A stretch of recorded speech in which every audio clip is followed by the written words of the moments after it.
What's a piece of trauma that you have that's funny? It has to actually be funny. I'll go first. My dad abandoned my family when I was 5 years old. That is a wife and 4 kids. He abandoned us and then pursued amateur breakdancing. And he got really good. He like blew up. Like he became like a D-list celebrity status, like viral breakdancer. He became like the oldest actively competing breakdancer in the world. Then he got on Good Morning America and talk shows, and Washington Post wrote about him, and he went super viral.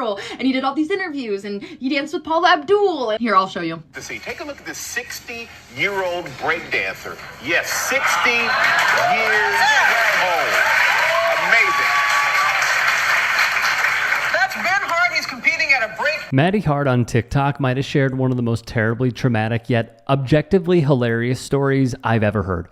Look, copyrighted music is playing right now, but Maddie would go on to say in all caps, "This guy wouldn't pay my medical bills."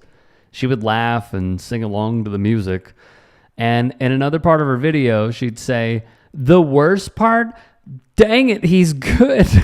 She'd then wave to her dad, say hi, and then give this. There was no split custody or anything. Like, he just like left 4 kids to do that. He may not have paid for some of my medical bills growing up, but he did give me this breakdancing merchandise. So that's him. He's on his head. Beni-Hana is his b-boy name because his name is Beni-Hana. Pause it. Might be the best part of the story is dude's breaker name is Beni-Hana. All right, continue. You know, I'll get texts like this, "Happy birthday?" ? And then like links to his breakdancing videos. All right, now here's the thing. Firstly, before we get into it, if there are any stories that we missed, if there are any that you would like to submit, get at me and follow me on Twitter, Instagram, TikTok. Now, what happened after all this? The internet got to interneting. Hi, this is Ben Hart. I'll be talking to you today about the only stock market strategy video you will ever need. Is it really possible to make a living as a stock market trader at home? Now, I would say almost anything is not impossible. This is Ben's last video as of 8 months ago. The title, "Stock Market Strategy Video for My Kids."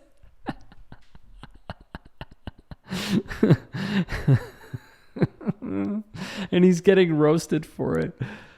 21 Ashley wrote, "Sir, you have failed and abandoned your kids. Putting 'For My Kids' in the title is beyond pathetic." Another added, "I'm sure your kids will appreciate this stock advice. It should go a long way to cover all their medical bills you never paid." All right, he'd upload more of his breakdancing on his YouTube channel. He would even go in to explain why he got into the biz at 54 years of age. Furthermore. Hi, this is Ben Hart with another edition of Win Life. By the way, anyone who follows the advice in my new book, Win Life, is almost sure to be in the top 1% without much trouble. He wrote a book. And how would he potentially get the word out? We met through this new student paper that you actually were one of the... I wasn't a founder, but I joined right at the beginning. So start by telling the story of how you got the idea for starting this rebel right-wing paper. Yeah, well, it's called the Dartmouth Review, and it's probably the most famous of the student conservative newspapers that really have ever existed. It was one of the first, maybe the first, maybe not the first, but certainly the most famous of the student conservative newspapers that sprang up at that time. So just it had a great sort of start and tradition, and a lot of great talent really came out of the Dartmouth Review.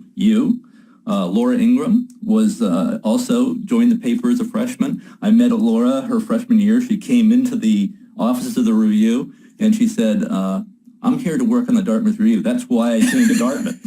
And she was dressed like in a snowsuit or something. Like she was dressed in like galoshes that were, sort of open and, hat on. And she walked into the office, and that's how I met Laura. Let's pause here. I hope everyone understands that Laura Ingram, when she was at Dartmouth, made a name for herself writing for a student paper, being... insert dis here, the kind of person she is. She made a name for herself by outing closeted LGBTQ members at Dartmouth. She would secretly record them and then print their names. when she was in college. That's Dinesh D'Souza. That's Ben Hart, Beni-Hana. And they're speaking so glowingly of her and her time. What does that say about y'all? Well, I'll actually tell you. On the podcast, per Hart's own website, they discussed critical race theory, the origins of the woke ideology, and more. That is just gross from two goobers. To absolutely no one's surprise, he is a big, big crypto guy. Wonder how that's working out now. Hopefully he sold those NFTs before they tanked. Incredible story. Shout out to Maddie Hart. Please follow her on TikTok. Her is MaddieHart_soccer.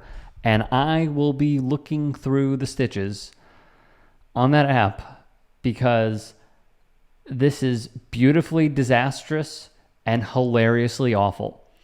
Kudos to Maddie. Shout out to the Hart family. I'm sorry this happened, but thank you for sharing your story.